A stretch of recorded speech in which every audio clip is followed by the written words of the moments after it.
En Chine, l'épidémie s'accélère. Selon le président Xi Jinping, la zone de confinement s'élargit. 56 millions de personnes ne peuvent plus se déplacer.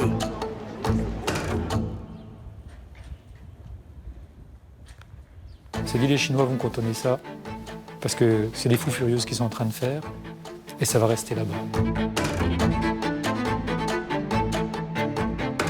5 nouveaux cas de coronavirus annoncés ce soir par l'ARS, l'Agence régionale de santé en Bourgogne, ce qui porte à 15 le nombre total de cas dans la région. Je me rappelle, c'était un dimanche soir, j'ai eu des très bons amis qui sont médecins à Mulhouse et ils m'ont appelé en me disant « on a peur. Et c'est là, on me dit « ce coup-ci, c'est grave ». L'heure est au confinement général des villes fantômes vidées de leurs habitants. Depuis midi, c'est chacun chez soi.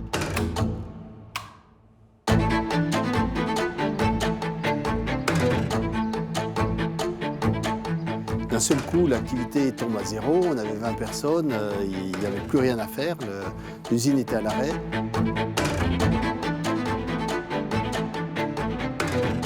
On a fait une réunion de crise avec le comité de direction et lundi à 10h, on passait voir tout le monde pour télétravail massif. Et on s'est mis en situation à ce moment. À cet instant-là, on se dit que ça va être l'histoire de 15 jours, un mois max.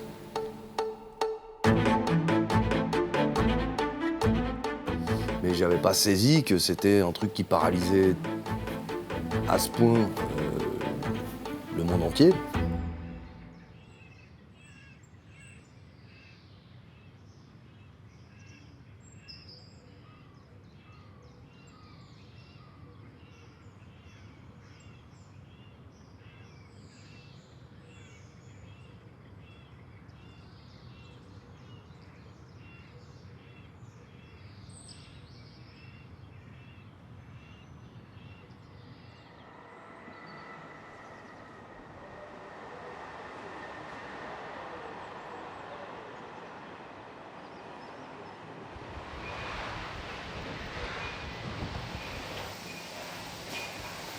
Sébastien, demain on va avoir une grosse livraison de feutrine. Tu penses qu'on aura suffisamment de place pour t'organiser, pour libérer la place?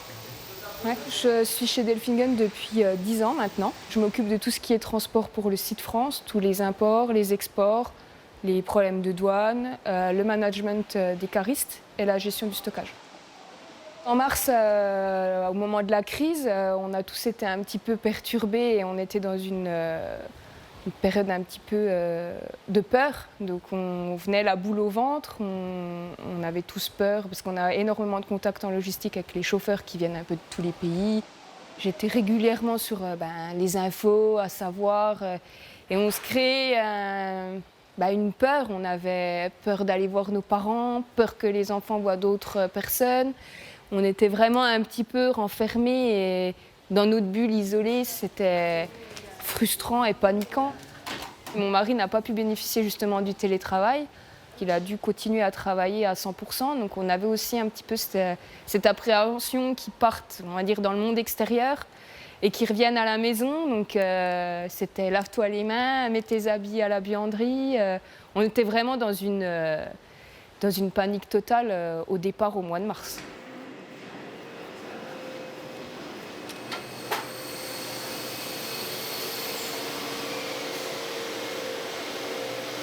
Salut!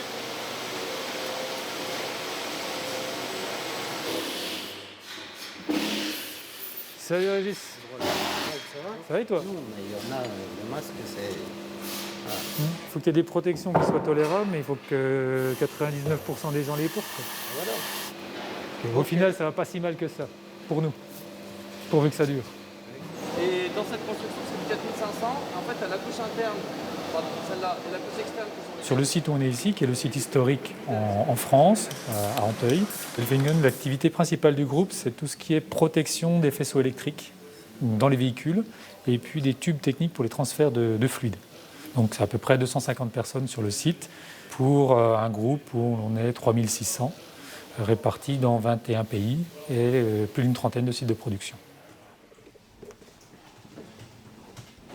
Le premier confinement, ça met une bonne claque. Surtout qu'en plus, moi j'ai mon fils qui est né le 2 mars, donc 10 jours avant le début du confinement. Donc voilà, on était un peu en stress en disant est-ce que la maternité ça va bien se passer, est-ce qu'on va être... est-ce que moi je vais avoir le droit d'y aller pour l'accouchement, etc. Donc ça a été un petit peu en stress à ce moment-là. Le plus dur c'est ça, c'est des moments où s'isoler, tu as une réunion d'1 heure avec un client, tu peux la faire là, mais tu sais que tu vas gêner les autres et c'est pas confortable parce que tu risques aussi d'avoir le bruit. C'est ça qui nous manque. J'ai fait toutes mes études à Besançon, au CHU de Besançon. J'ai exercé, je ne vais pas dire 2 ans au CHU et puis 4 ans en libéral dans la région. Et effectivement, j'ai une spécialité de rhumatologie et une formation plutôt immuno-rhumatologie avant de venir dans l'industrie. C'est vrai que d'avoir eu ces 2 casquettes, on ne prend pas forcément toujours les bonnes décisions, mais ça permet de rassurer un petit peu sur la démarche. Puis à l'époque, je voulais faire surtout de la chirurgie, donc j'ai mangé un petit peu de bloc opératoire. Donc voilà, il y a certaines pratiques d'hygiène qui reviennent ou qui sont difficilement transposables, donc il faut rester très pragmatique. Parce que c'est vrai que j'ai peut-être cette possibilité-là de prendre un petit peu plus de recul par expérience. Tout de suite, la volonté de Gérald, c'était la santé, la sécurité avant tout. Mettre en place un protocole, des masques, les gestes barrières, du gel. Sur le nez, salut. Sur le nez, ton masque, salut. Après, il faut quand même être assez honnête, c'est qu'on était la tête dans le guidon et cette crise qui est arrivée, j'en ai pas mesuré l'importance. Maintenant, on est dedans, reste quand même prudent sur l'évolution que ça peut donner, mais même avec ce passé-là, on ne l'a pas anticipé jusqu'à ce qu'elle soit à nos portes, quoi. C'est relativement humain, mais c'est comme ça, quoi. Donc ça permet une certaine modestie là autour.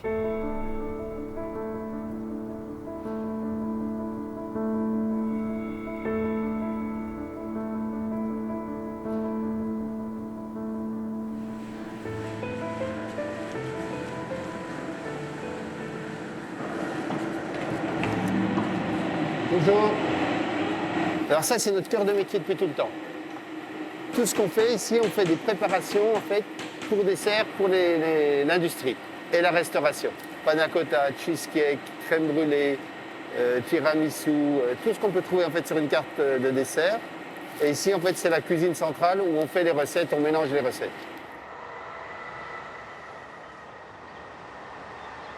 Immédiatement, quand la crise est arrivée, on était bien conscient que notre clientèle était essentiellement axée sur la restauration mondiale, donc États-Unis, le secteur Europe et l'Asie. Donc immédiatement, on a compris que l'activité allait être en berne et de façon assez durable. Et là, on a bien vu qu'il y avait certainement une page à écrire sur le gel et les solutions hydroalcooliques. Il y avait une pénurie, comme il y avait une pénurie de masques. On s'est dit, on utilise de l'alcool. Est-ce qu'on ne serait pas capable on sait faire des desserts, mais on ne serait pas capable de faire également du gel ou de la solution. Alors vous vous rappelez, mars 2020, tous les volumes s'arrêtent, d'un seul coup les commandes s'arrêtent, du stock de matières premières, des commandes qui sont annulées, White Talk aux États-Unis qui nous commande un camion qui l'annule au dernier moment. C'est vrai que le début du confinement, on se disait on allait faire quoi, il allait se passer quoi, on s'était posé de grandes questions. Et à partir de là, on se réunit tous et on se dit qu'est-ce qu'on fait. Et donc les volumes étaient réduits au strict minimum. Et à un moment donné, on s'est dit on va faire du gel hydroalcoolique. On ne s'est pas posé de questions, on a juste mis le pied dans le plat, comme je dirais, et puis on a changé de profession. On a fait un peu de chimie, on a fait des mélanges, on a respecté à la lettre les mélanges qu'on avait à faire comme on le fait sur de la crème. Et on a fait du gel à la place de faire de la crème. Et je vous dis, j'ai, je ne sais plus, 115, 120 tonnes en commande. Il va falloir en faire au moins 15 tonnes par jour. On était le vendredi et à partir de lundi, il fallait produire pour pouvoir y arriver. Voilà, je ne savais pas comment y prendre et je crois qu'on était tous autour de cette même table. Et là, vous m'avez dit, pour certains, Georges, il va falloir acheter des tire-pales, des gerbeurs, Il va falloir s'organiser, il va falloir travailler en décalé de 8, 3-8. Mais après, Georges nous parlait de 100 tonnes, 300 tonnes, 600 tonnes, 900 tonnes. De toute façon, la pénurie de gel hydroalcoolique était là. Et en même temps, on sauvait un petit peu le monde parce que c'était la solution, se laver les mains et se désinfecter les mains pour ne pas contaminer encore plus. Ça a remué les tripes de tout le monde et puis c'est pour ça qu'on s'est investi comme ça à fond, quoi.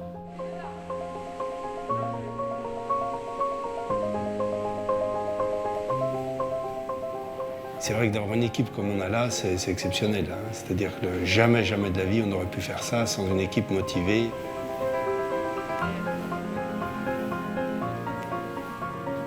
C'était, en termes de moments forts de l'entreprise, ça a fait partie vraiment des moments de l'année. C'était vraiment un moment fort où on s'est dit, tiens, je peux compter sur tout le monde, mais vraiment sur tout le monde. Il y avait la peur du Covid, il y avait la peur du virus, il y avait la peur aussi d'un produit explosif. Mais il y a vraiment eu une mobilisation et puis c'est vraiment, oui, ça touche.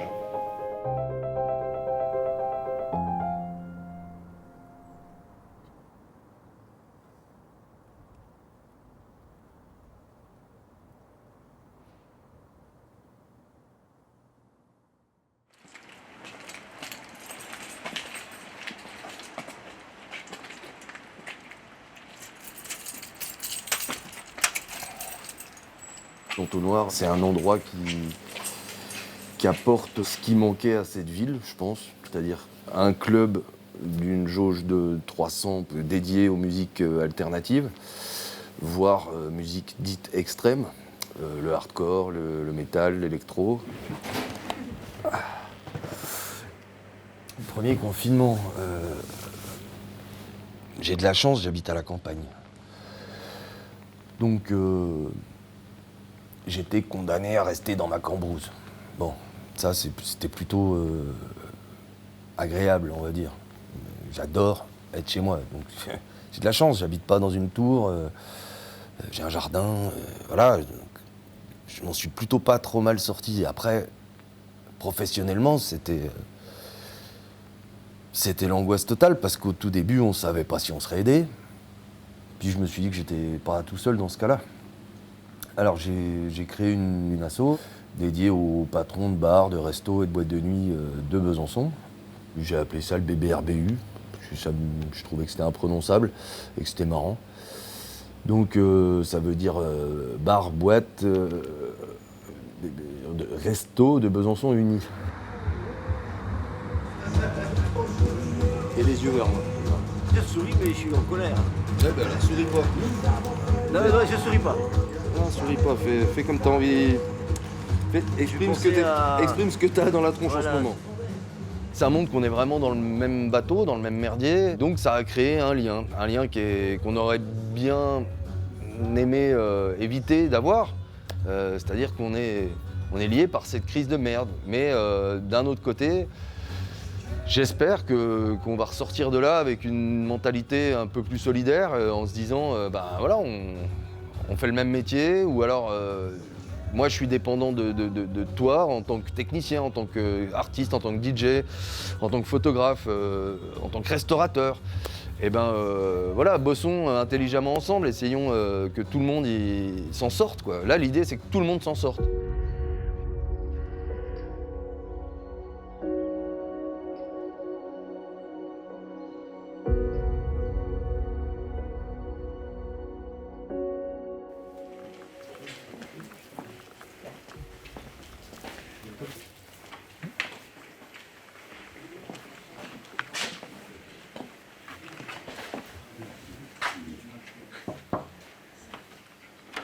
Bonjour. Bonjour Emeline. Bonjour Sébastien. Ouais, bien. C'est que vous avez en ligne. Hervé ? Hervé. Salut Hervé. Oui, bonjour. Depuis le mois de mars, c'est maximum de télétravail. On a assoupli un petit peu les règles parce qu'on s'aperçoit qu'il y a des personnes qui sont en souffrance, qui ont besoin de rentrer en contact avec les autres. Après, on a des services qui peuvent faire du télétravail, comme les services centraux, support, ou des gens comme le comité de direction qui étaient déjà en forte mobilité. Et puis il y a des gens qui ne peuvent pas télétravailler, comme la partie indus, comme la partie production, Et là, c'est compliqué parce qu'on crée des dissensions entre ceux qui peuvent bénéficier du télétravail, ceux qui ne peuvent pas bénéficier du télétravail, et puis les contraintes de service, comme sur le développement, on a besoin de ces interrelations. Stéphanie, il y a Mika qui m'a dit qu'il manquait des pièces pour la protecte-glace, donc le camion est là, donc je voudrais voir avec toi quand ça sera produit, pour que je puisse décaler les camions.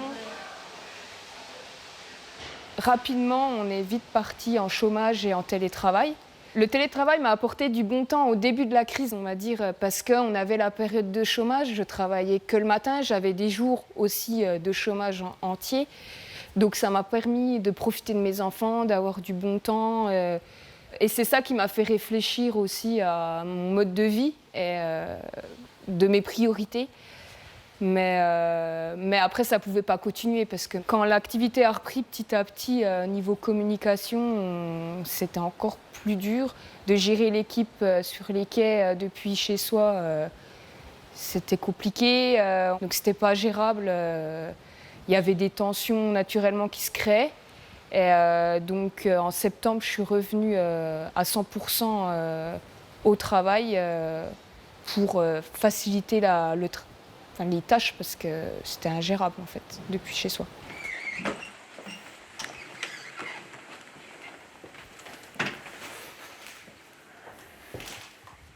J'ai profité d'avoir quelques minutes pour aller faire 2 petites courses. C'est l'avantage du télétravail, on peut un peu s'organiser pour aller faire des petites courses le temps de midi ou le temps d'une pause. Après, l'idée, c'est pas non plus d'y passer trop de temps, c'est de pas faire quelque chose qu'on ferait pas spécialement si on était au travail en fait. Moi, je m'occupe de la partie matériaux pour la business unit transfert de fluide.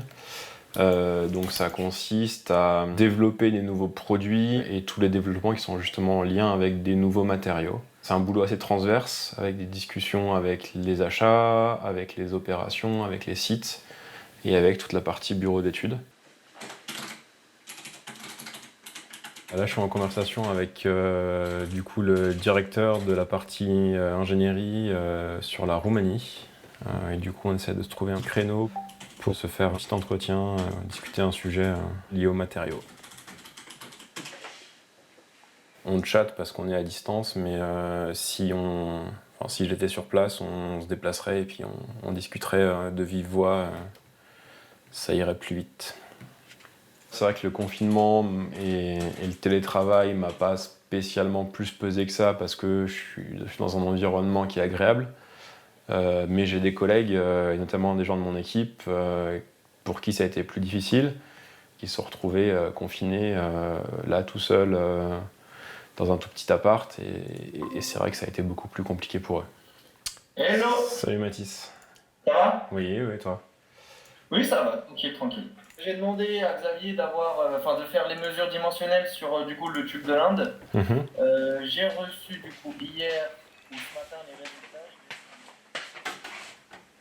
Ce qui est compliqué, c'est aussi d'arriver à décrocher, de se forcer à faire des pauses.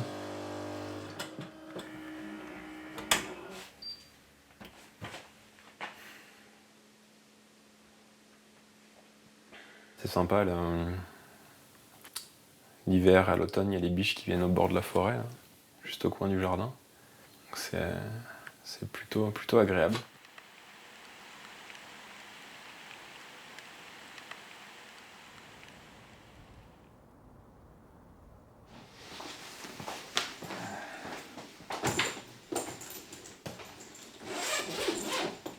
Mais ça nécessite quand même une bonne organisation, une bonne hygiène de travail, de pouvoir faire du home office.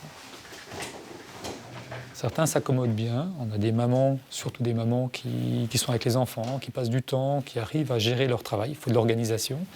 Et puis on en a d'autres qui sont arrivés à des phases d'épuisement, en disant j'ai besoin de revenir. Donc on a laissé les bureaux ouverts pour qu'ils puissent revenir.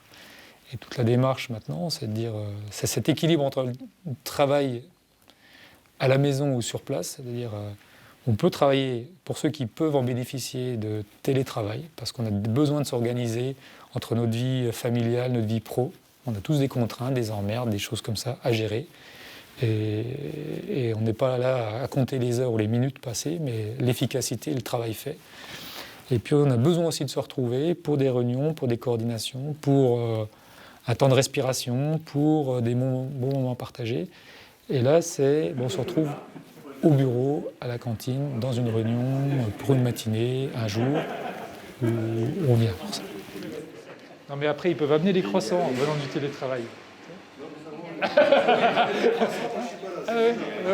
C'est fait exprès ça. Bon allez, bon après-midi.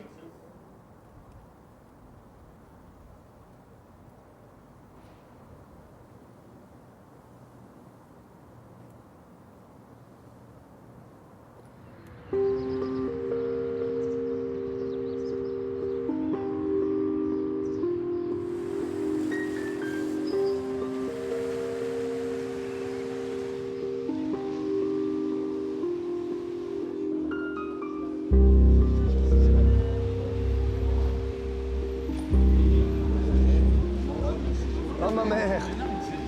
Oh mais ma mère mon père! Ça va? Ah bah, tombe bien parce qu'il n'y a personne. Mais c'est normal, et puis c'est tant mieux. Il a fallu que j'expose pour que tu descendes en ville quoi.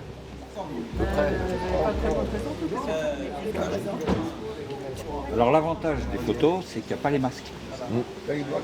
Exactement. Tiens, Mario. En tout cas, t'es moins beau que tes parents. Hein. Évidemment. Ils m'ont foiré, La légende dit que j'ai été conçu dans une 2 chevaux. Entre Villers et Montpron. Et Méré. Ouais. Bienvenue le papa. C'est le même maintenant qui le faisait. Ouais, c'est M. Morel. Et il est désespéré. Peter et Thierry, en fait, ça a été les 2 premiers et je les ai pris en photo dans mon garage. Mais il y avait l'obscurité derrière. Et puis du coup, c'est ça qui a déclenché la série. Et du coup, je me suis dit, il faut un fond noir, donc on va faire ça au bouclard. Le principe de cette expo, c'est de mettre en avant non seulement les visages des hommes et des femmes de l'ombre, des petites mains du spectacle, dont le grand public ignore même souvent l'existence.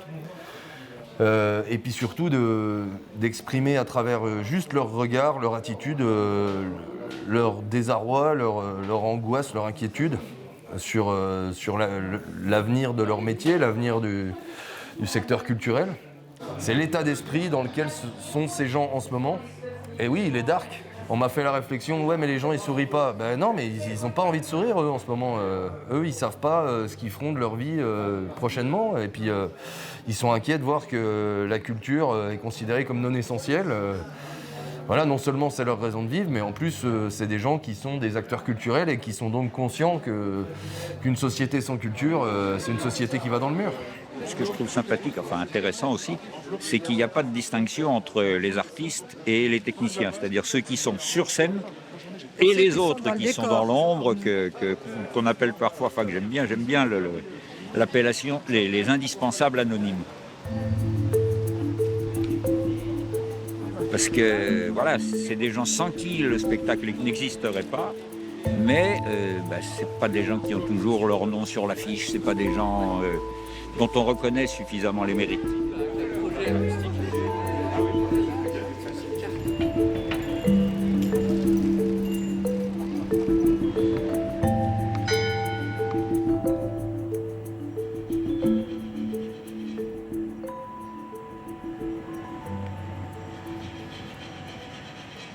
Ici, c'était les fûts d'alcool qu'on a utilisés, de glycérine, etc. Sur les gels hydroalcooliques qui sont en partance puisqu'on n'en a plus besoin aujourd'hui.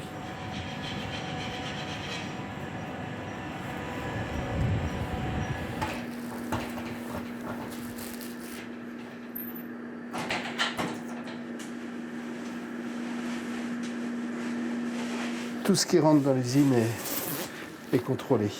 C'est très très strict. On ressemble à des cosmonautes après, effectivement. Alors ici, on a toujours les mains propres parce qu'en fait, on fait cet exercice 20 à 30 fois par jour. Chaque fois qu'on va dans un atelier, on se relève les mains.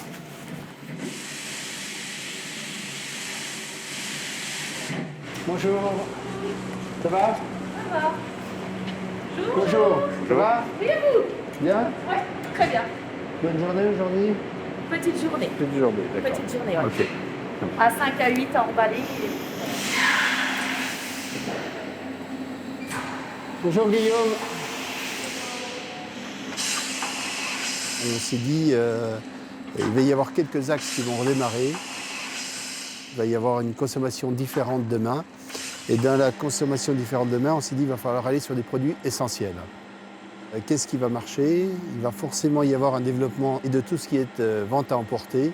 Et on a vu qu'on pouvait se développer dans des préparations fromagères, type préparation pour tacos, à l'emmental, au comté ou d'autres choses.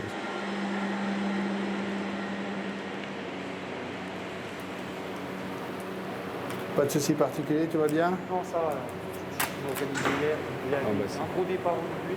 Si on n'avait pas fait le virage gel et le virage sauce, clairement, on aurait fait une année catastrophique. Donc, ce qui fait qu'en 2020, sur la période du printemps, avec le gel, on a largement compensé la baisse d'activité sur les desserts. Et ensuite, on a mis les bouchées doubles en R&D pour développer nos gammes de préparation pour sauce. Donc, on est allé sur le salé. Et là, on avait déjà tout le réseau, puisqu'on avait déjà nos grossistes au niveau mondial. On avait notre clientèle de restauration qui était prête à acheter ce type de produit. Et là, effectivement, aujourd'hui, on ne fait pas encore autant de sauces qu'on fait de desserts, mais on a presque rattrapé notre activité dessert à travers les sauces. Donc ça nous a vraiment permis finalement de faire une année, l'année dernière, où on aurait dû être à 10 ou 20% d'activité uniquement sur la partie dessert. Finalement, on a fini l'année à peu près avec 80% d'activité sur l'année, ce qui était encore très correct et nous a permis vraiment de sauver l'année 2020. L'Europe et le monde risquent de connaître la pire crise économique depuis la Seconde Guerre mondiale. On l'entendait ce matin dans nos journaux, la France est entrée en récession. Le PIB de la France devrait reculer de 6% au premier trimestre. C'est du jamais vu depuis 75 ans. Vous avez parlé de choc, Christine Lagarde, pour qualifier la crise que nous traversons. Le mot semble faible aujourd'hui, non? Il faut comprendre que cette crise sanitaire terrible... On a abordé cette crise en disant oui, ça va être difficile. Au début, comme dans tout, on a des gros doutes. On voit les éléments qui baissent très fortement dans les livres de commandes. Mars, on fait un petit moins 10% parce qu'on fait un très bon début de mois de mars. Les États-Unis se tiennent bien. Le mois d'avril commence à être une folle descente. On est à moins 75%. Donc là, on est tendu. Le mois de mai descend encore très fort, on est à moins 90%. Et là, ça commence à vraiment à faire peur. Il ne faut pas que ça reste là trop longtemps. Voilà, on serre un petit peu tous les boulons et puis on prépare les scénarios catastrophes. Le scénario catastrophe pour une entreprise, c'est le cash. Donc les entreprises meurent par le cash, peu par leur problématique de stratégie ou de positionnement. C'est le cash qui tue et qui tue vite dans les périodes de crise.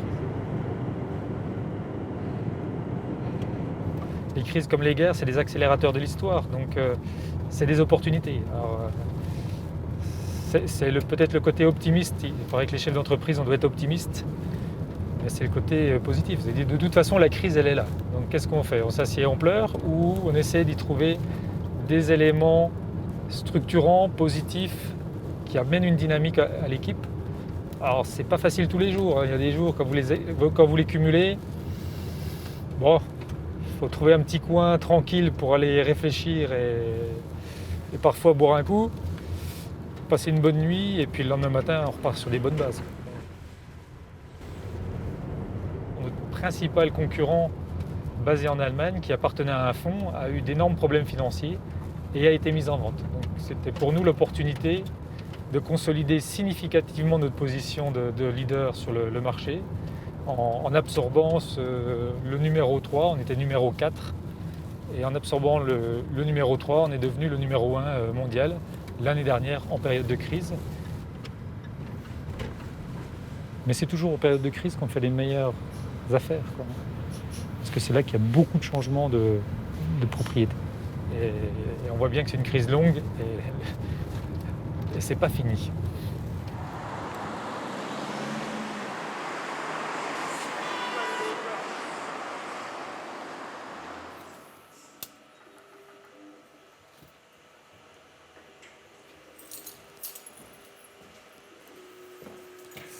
Voilà, c'est allumé. On peut ouvrir. Enfin non, on peut pas. le sentiment d'injustice, là, il est flagrant. Et puis il s'ajoute au désespoir, oui, il s'ajoute à la déprime. Il n'y a pas d'autre mot. Enfin, si, dépression, clairement. T'as le burn-out. Eh ben nous, ce qu'on vit, c'est un burn-off. C'est-à-dire que ce qui nous fait cogiter, ce qui nous rend complètement tarés, c'est d'être off. C'est pas d'être surmené de boulot. On est surmené d'inactivité et puis de rien à l'horizon. T'en as quand même qui préféreraient bosser qu'être des assistés et puis d'attendre comme ça dans l'inaction. C'est bon pour personne, ça l'a jamais été. Et puis on peut pas dire à un restaurateur de se réinventer et puis de chevaucher le tigre. Je suis désolé, c'est des gens qui peuvent pas entendre ça. Ils ont investi une vie dans un établissement. Tu peux pas leur dire, toi tu vas faire ébéniste ou va t'inscrire en intérim. Non mec, moi j'ai investi 1,5 million dans un établissement que tu me forces à fermer alors que je m'étais adapté. Je répondais à tout ce que vous m'aviez imposé.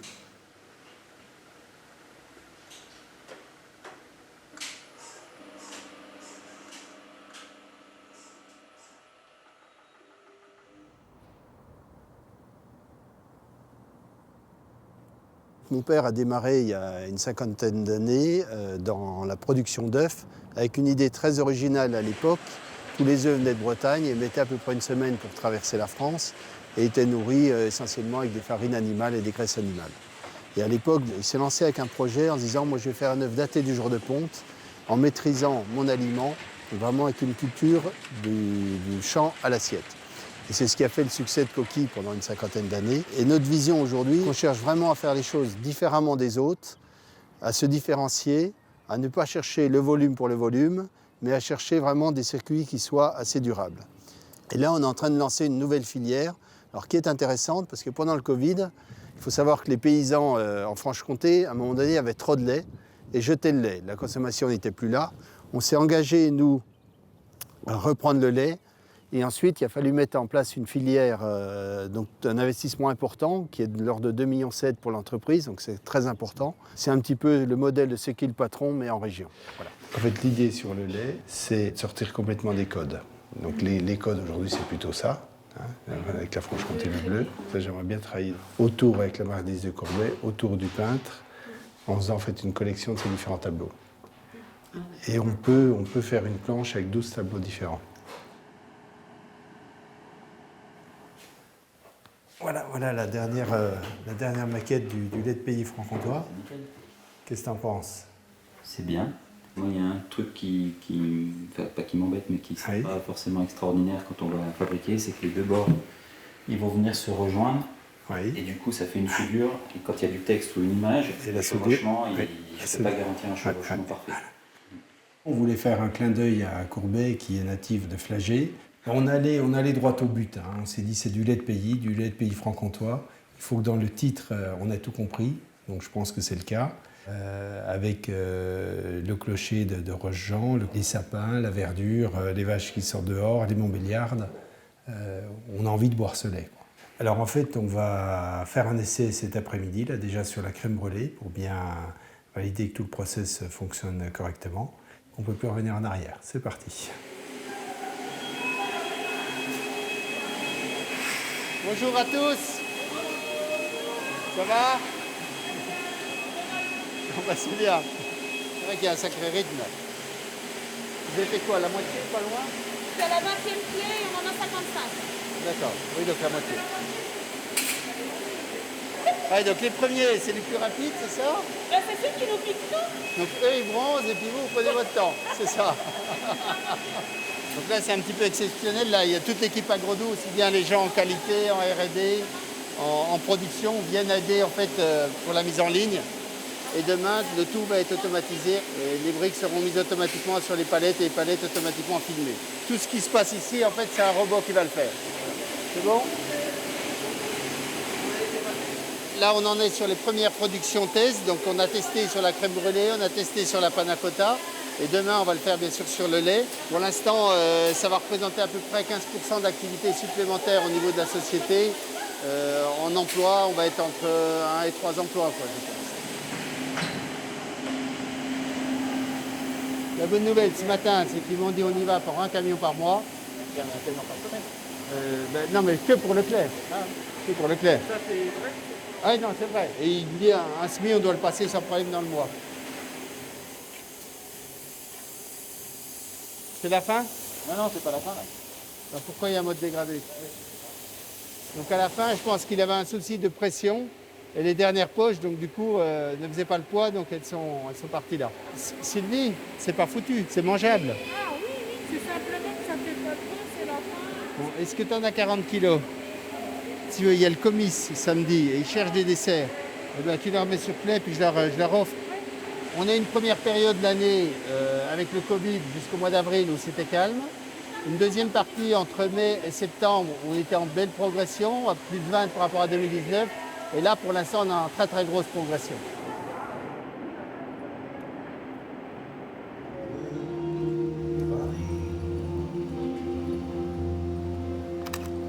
Essaie de lever le menton, regardez dans la lampe. Voilà, très bien.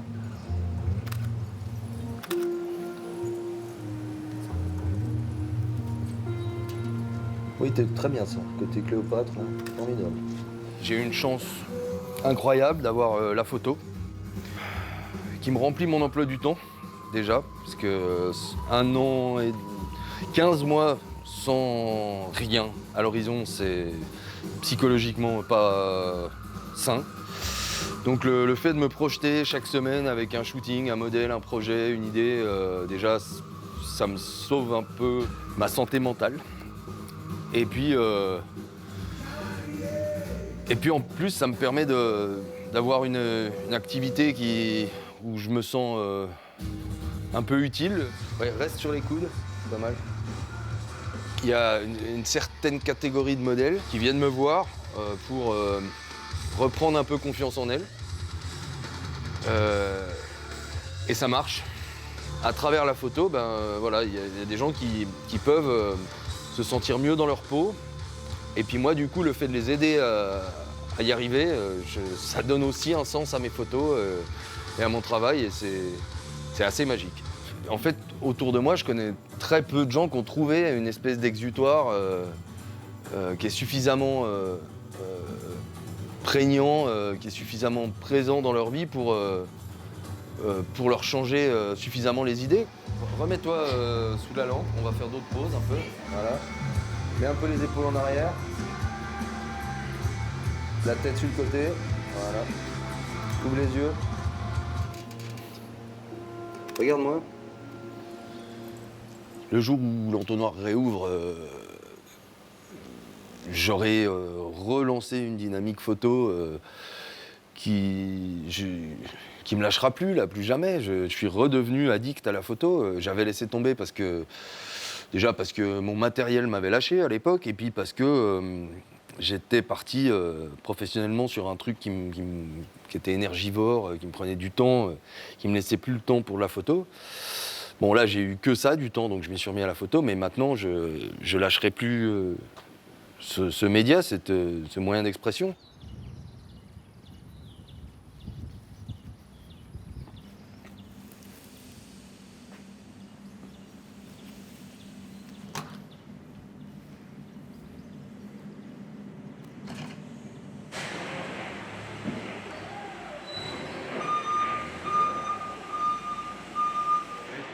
Monsieur Mathieu, tu vas bien? Bien et toi?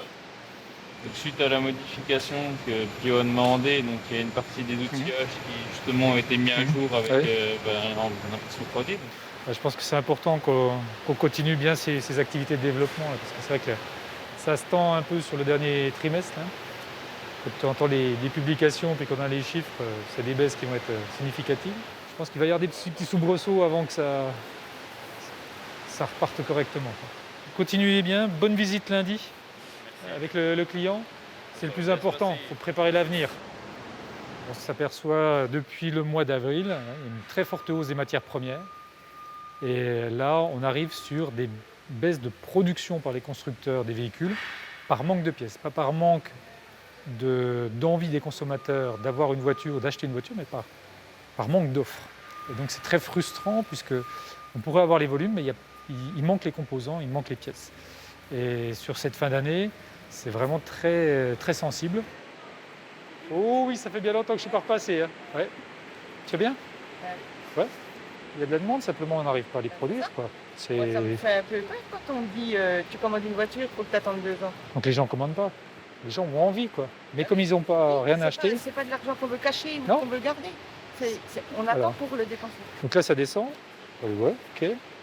Septembre est pas mal. Donc on a dit, on va voir comment ça se passe sur fin d'année. Puis, de toute façon, ça va remonter. Le pire que je peux nous souhaiter, c'est de faire des heures sup après pour rattraper tout ça.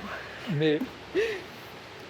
Moi, je croise les doigts pour que ça se passe comme ça. Mais c'est ce que je leur dis. J'ai dit, c'est à quelle vitesse ça va redémarrer. Là, on va faire, comme on sait faire, on va faire le gros dos. Puis avec... Les gens vont commencer à se poser des questions, même au moment de Noël, pour les achats des cadeaux et tout. T'as de la peur.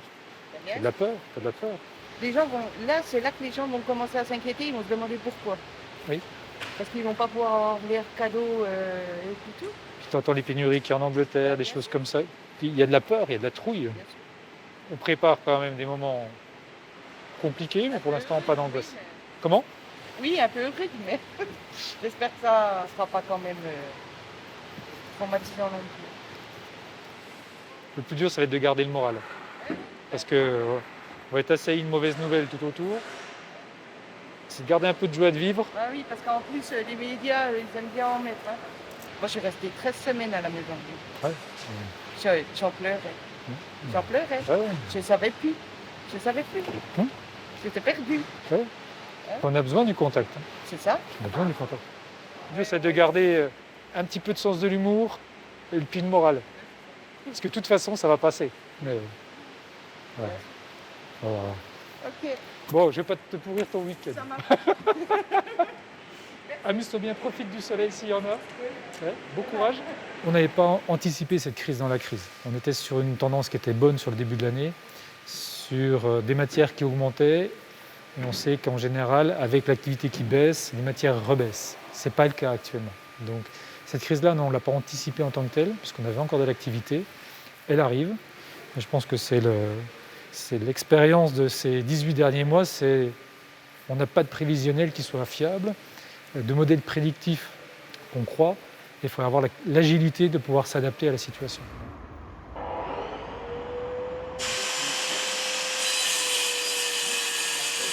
J'ai un doute sur le patch.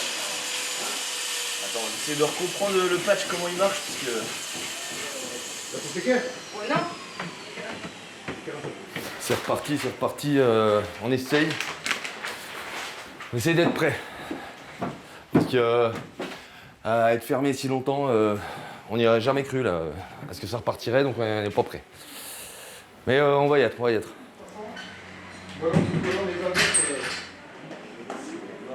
En gros, on remet tout en ordre de bataille. On en profite pour réviser un peu les trucs. Que ce soit la technique ou les frigos. On a refait la partie loge, staff, tout ça. Voilà, puis on a refait un peu notre carte. Donc faut refaire les stocks aussi. Et puis on en profite pour faire un gros coup de clean, quoi. 19 mois de fermeture. Et encore là maintenant, j'ai un peu l'impression qu'ils peuvent nous refermer toutes les semaines. Donc on a du mal à se foutre sur des rails, quoi. On a du mal à y croire.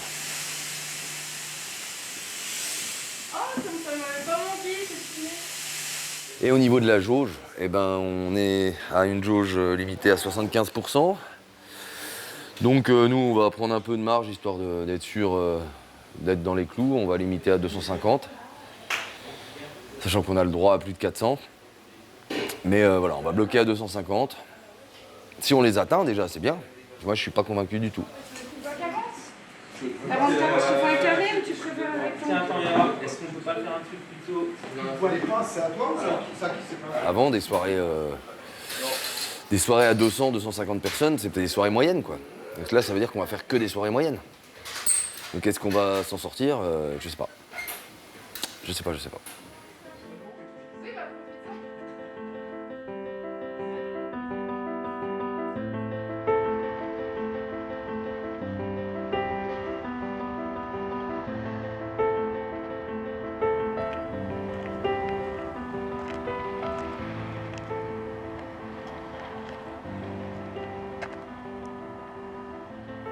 C'est vraiment l'ADN de l'entreprise et c'est l'ADN d'Agrodou. C'est vraiment une volonté d'être spécifique et rare et de ne pas faire comme les autres. Donc ça nous oblige à innover, prendre des chemins, on essaye d'être vraiment unique de façon à avoir une stratégie vraiment dans la durée.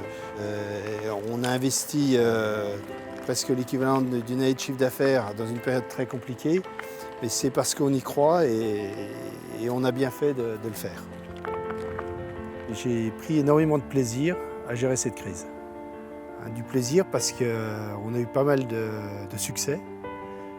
On a entrepris, nos équipes nous ont suivis. Ils ont vraiment joué le jeu. Je me suis rendu compte qu'autour de moi, j'avais vraiment des gens qui ont tout donné pour réussir. Et on y a pris globalement, je pense, tous plutôt du plaisir. Et on est toujours un petit peu ému parce que quand on pense à ces 2 années qui ont été 2 années finalement très difficile à gérer. On est toujours là, on est là pour demain. Ce qui n'est pas le cas de tous nos collègues. J'ai beaucoup de collègues qui souffrent énormément. Et on se dit, voilà, on était agile, on était rapide, on était opportuniste, je pense. Et je n'ai pas eu de décision que j'ai prise, que je regrette aujourd'hui, où je me dis j'aurais dû ne pas la prendre. Globalement, je pense qu'on a fait les bons choix.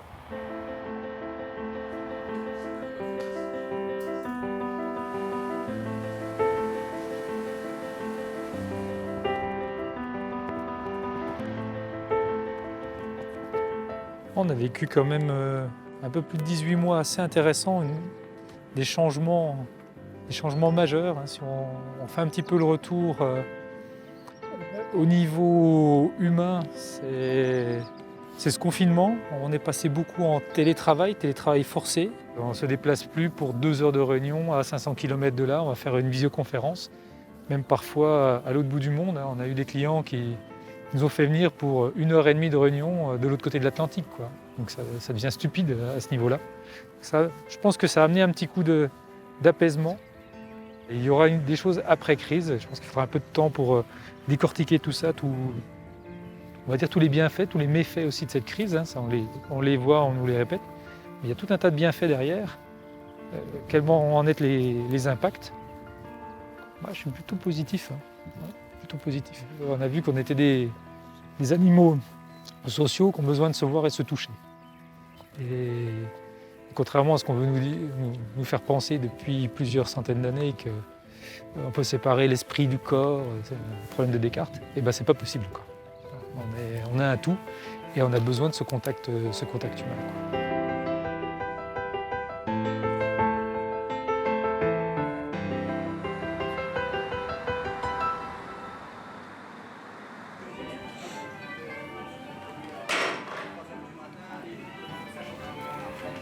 Gros coup de pression. Et moi, en fait, je réalise pas du tout qu'on est en train de rouvrir. Là, pour moi, c'est une blague. Là. Quand je vais voir rentrer les clients, oui, ça va un peu commencer. Mais oui, gros boule. Tu vois la boule? Voilà, comme un premier rendez-vous. Putain, il était temps. Ouverture publique!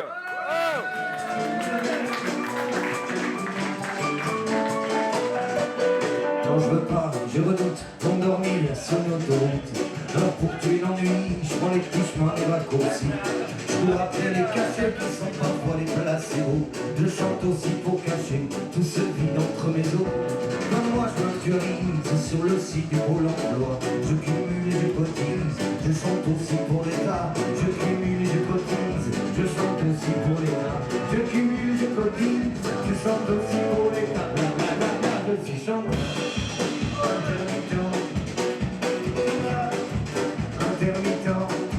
Espèce de branleur, aux yeux des gens, je suis